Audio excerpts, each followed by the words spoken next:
ಮಳೆ ಸ್ಟಾರ್ಟ್ ಆಯ್ತು ಅಂದ್ರೆ ನಮ್ಮ ಬೆಳೆಗಳಲ್ಲಿ ರೋಗಗಳ ಹಾವಳಿ ತುಂಬಾ ಜಾಸ್ತಿ ಕಾಣಿಸಿಕೊಳ್ಳೋಕೆ ಶುರುವಾಗುತ್ತೆ. ಆದ್ರೆ ಅದರ ಹಿಂದಿರೋ ಕಾರಣ ದಿಸ್ ಇಸ್ ಟ್ರಯಾಂಗಲ್.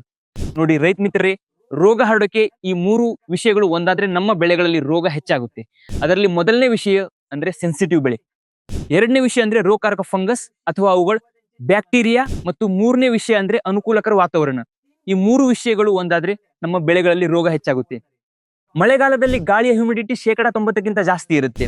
ಎರಡನೇ ವಿಷಯ ಅಂದ್ರೆ ಫಂಗಸ್ಗೆ ಪೂರಕ ವಾತಾವರಣ ಇರೋದ್ರಿಂದ ಫಂಗಸ್ ಸ್ಪೋರ್ಸ್ ಅಲ್ಲಿ ಬೇಗ ಗ್ರೋ ಆಗುತ್ತವೆ. ಇದೇ ಮಳೆ ಹನಿ ನಮ್ಮ ಎಲೆಗಳ ಮೇಲೆ ಬಿದ್ರೆ ಪರಿಣಾಮವಾಗಿ ಮಳೆ ನೀರಿನಿಂದ ಆ ರೋಗ ಇಡೀ ಬೆಳೆಗೆ ಹರಡುತ್ತೆ. ಗಾಳಿಯ ಪ್ರಭಾವದಿಂದ ಈ ರೋಗ ಹೊಲದಲ್ಲಿ ಹರಡುತ್ತೆ ಮತ್ತು ಮಳೆಗಾಲದಲ್ಲಿ ನಮ್ಮ ಎಲೆಗಳು ತುಂಬಾ ಹೊತ್ತು ಒದ್ದೆಯಾಗಿರೋದ್ರಿಂದ ಈ ರೋಗ ಹೆಚ್ಚಾಗುತ್ತಲೇ ಇರುತ್ತೆ.